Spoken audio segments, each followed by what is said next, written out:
dear friends who were like older brothers who kind of looked after me and guided me, and I had good people around me.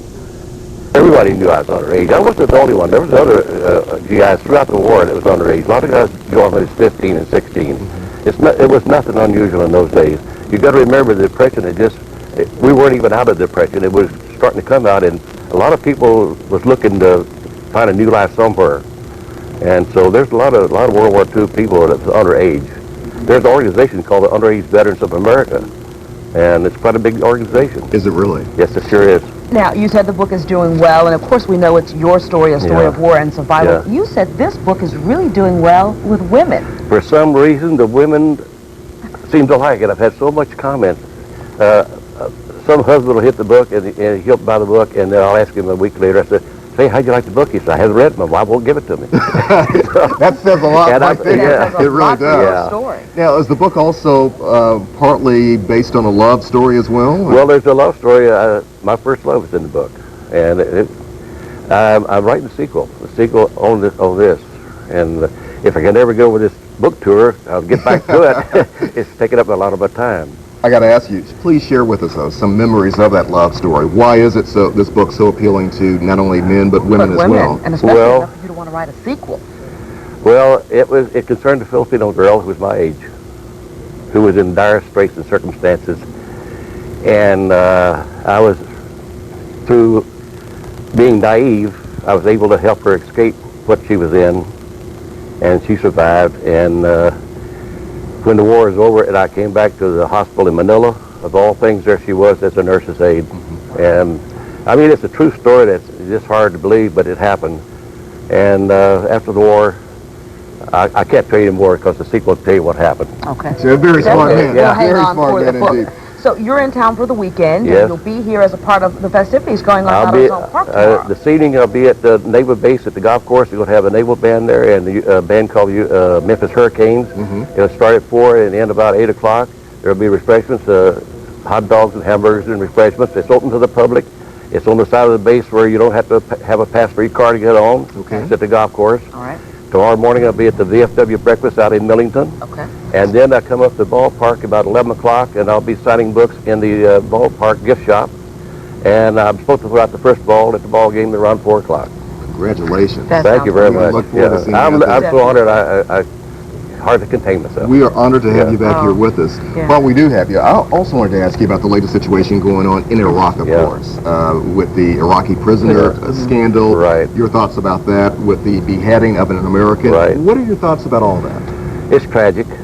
It's I agree with most people. It gives the whole American nation a black eye, what happened. And it was undoubtedly just a few people, probably 7 or 8 or 10. I don't think it was planned. I think it's more or less the generation that wasn't taught how to treat other people. So this is not just a result of war. No, it has nothing to do with war. These people weren't in the war. All they were was prison guards. Right. The tragic part about Iraq now is everyone's in danger. There's no safe place in Iraq. You drive down the road in the back, and you might get a run across the bomb or something like that. It's something that we're going to have to stick through and make sure we win it, but it's going to be a lot worse before it gets better. I wanted to ask you then, do you think Americans actually will have the stomach to say, yes, we do need to stay I think on I think the American public has plenty of stomach. They just got to suck in their belly and understand that sometimes a nation has to do things that doesn't look right, and I think it'll come out in the end. It's not going to be early. I think it's going to take several years. And I'd just like to see everybody that's older come home. This losing 1 or 2 a day or 3 or 4 a day, it gets to you. I don't care who you are. It has to get to you. Even to a man as tough as you appear to be? Tough as you. Well, I was fortunate. You know, everybody can be tough to get help. You know, I mean, there's always someone that you lean on. There's always someone, there's a big guy upstairs, puts his hand on your shoulder and guides you. I wasn't any braver than anyone else. I was just fortunate. Is there a time, though, Mr. Johnson, that even you shed a tear? Quite a many times. I prayed so many times, and you know you never live up to your prayers. You ask God, this one time if you'll help me, you know, I promise. And we always break the promises. I got to where I prayed so much toward the end, I was ashamed to pray because I knew he knew I was lying. I wasn't going to live up to promise. You get this way. That's what I say. When you come home, I call it a warped mind. Your brain, you got so many demons up there. It's hard to really live in a society. You make promises to yourself that you'll never do this, and then you get back in society, you can't live up to those promises. It's impossible. So how do you deal with it? So how do you deal with that? Yeah. You go through a lot of troubled times, and again, you find people who you lean on. I've found a wonderful wife, and I've been leaning on her for 48 years. So it's things like that. And another thing, we Americans are a diversified nation, but we're a one nation. And we're the greatest nation ever been on this earth. And we're going to keep it that way. We really are. I firmly believe that. You feel our country's patriotism is definitely still alive and well? Oh, sure. Don't sell us short. Now, we can fight among each other. But when it gets down to the nitty-gritty, we're going to stand together. I firmly believe that, and I think everybody knows that. I think even you probably know that. We're not going to let someone else push us around. We want all the people in the world to be free, but it's hard to do that overnight. You can't just say, well, we're going to help these people. It's more than one person or one administration or one generation even can do. Wars have been going on for years and years and years, and most of them have been religious wars. Really, if you stop and think about it, most of them have been religious wars. And when people start, getting together and realizing that there's one big guy up there and he's looking out for all of us, then things will straighten up. You have an incredible story. That you do. Do you have one message, if there is one, for a younger generation out there, if they're watching, that you want to share with them about the reality of war? As it's been said years and years ago, war is hell.